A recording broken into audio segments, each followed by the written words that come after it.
Asalaamu calaykum. Maanta waxaan soo gudbin doonaa 17 qodob oo ay lamaanuhu u horseedaya farxadda iyo raaxada guurka. Fadlan inta aanu guda galin subscribe saar channelkan. Gabaleelkana furo si aad u noqoto daawadaha koowaad ee daawadaha muuqaal walba aynu soo dhigno.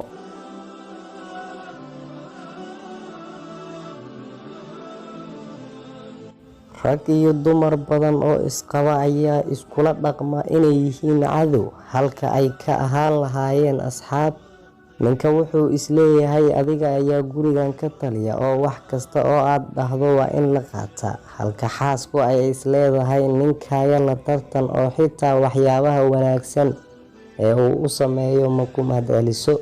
Dumar badan ayaa la qanci karin oo baahidooda shakhsiyadeed iyo midda qaraabadeed aysan dhammaad lahayn. Ragga qaar xaaskoodu si xun ayay ula hadlaan oo xitaa qaarna gacan ayay u qaadaan. Haddaba waxaan talo ahaan kugu sii doonaa 17 qodob. 17kan qodob haddii aad ku dhaqanto waxaan kuu xaqiijinayaa inuu ka soo baxayo reer wanaagsan halkaas.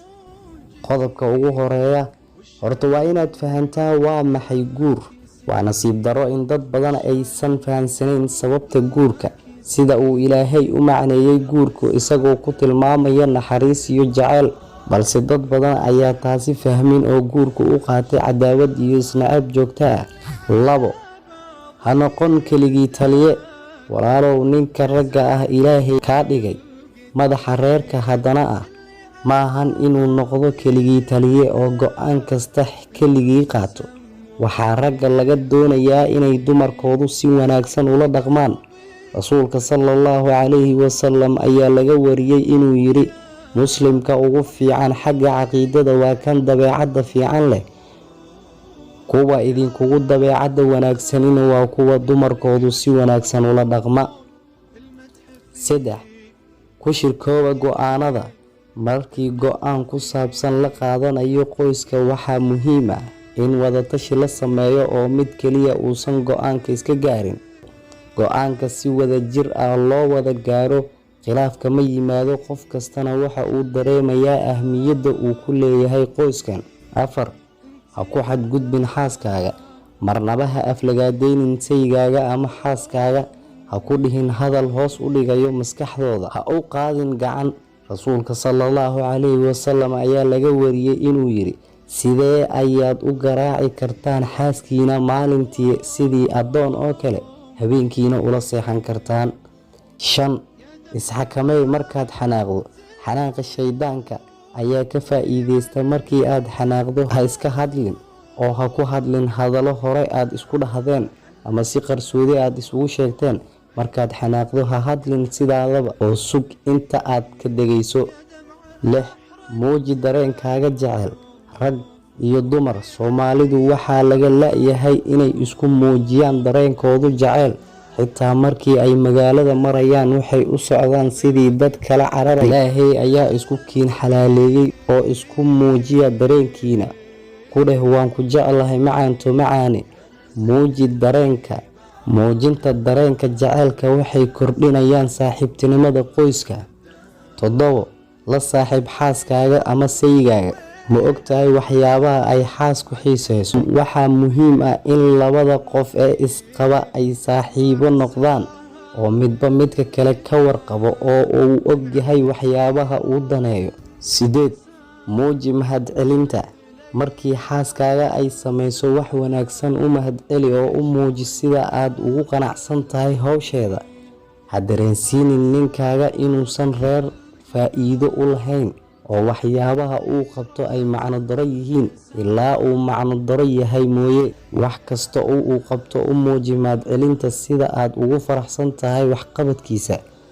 Haddii xaaskaagu dharka kuu dhaqdo oo ay cuntada kuu kariso oo ay ilmaha iskuulka geyso, ha u qaadanin inay si otomaatig ah wax kasta u qabanayso, balse waa hawl weyn oo muhiim ah oo ay tahay in adigu booskeedu isdhigto, kadibna aad dareento hawsha muhiimka ay ku hayso. 9. Kala shaqeey guriga.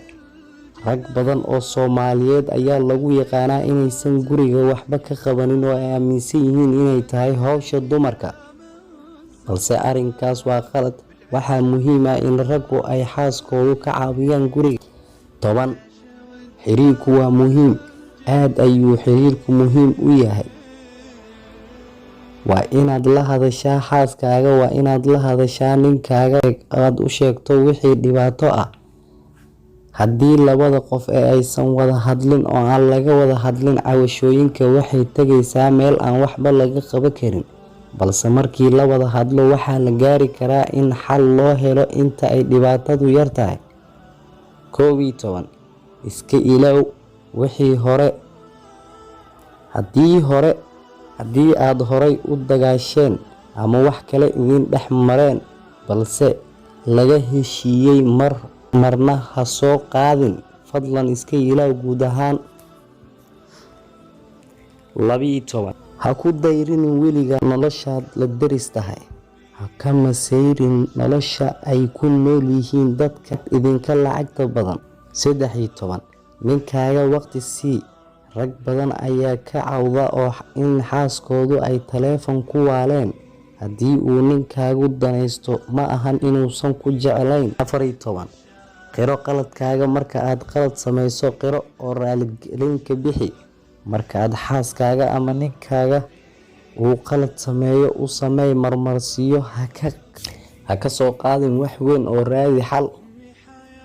15. Ha iloobin xilliyada sariirta.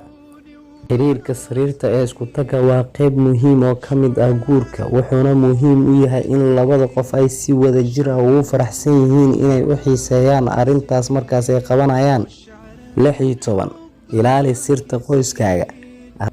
Arrintan waa mid dadka badankoodu ay ogyihiin, balse mararka qaar ayaa dhacda in xadka laga gudbo. Ha kala sheekaysanin reerkaaga dad kale. Dumarka khaasatan waxay jecel yihiin inay ninkoodu ugu sheekeeyaan dumarka kale. Arrinta reerkaagu waa qaas. 17. Qoyska wanaagsani way isku sabraan. Sabarka, cafiska iyo isku dulqaadashadu waxay qayb weyn ka yihiin badbaadada qoyska. Muhiimadu waxay tahay ula dhaqan xaaskaaga ama ninkaaga sida adiga aad jeceshahay in lagula dhaqmo. Waxaan rajeynayaa 17kan qodob haddii aad ku dhaqanto in meeshaasi aysan ka dhici doonin wax khilaaf ah, laga heli doono qoys wanaagsani. daawad waan kaaga mahadcelinayaa sida aad ula socoto barnaamij walba ayna soo gelino Wanaag Show. Fadlan haddii aad subscribe saarin, dib ugu noqo oo subscribe saar, gambaleelkana furo si aad u noqoto qofka ugu horeeya ee aan muuqaal walba soo gelinay daawada.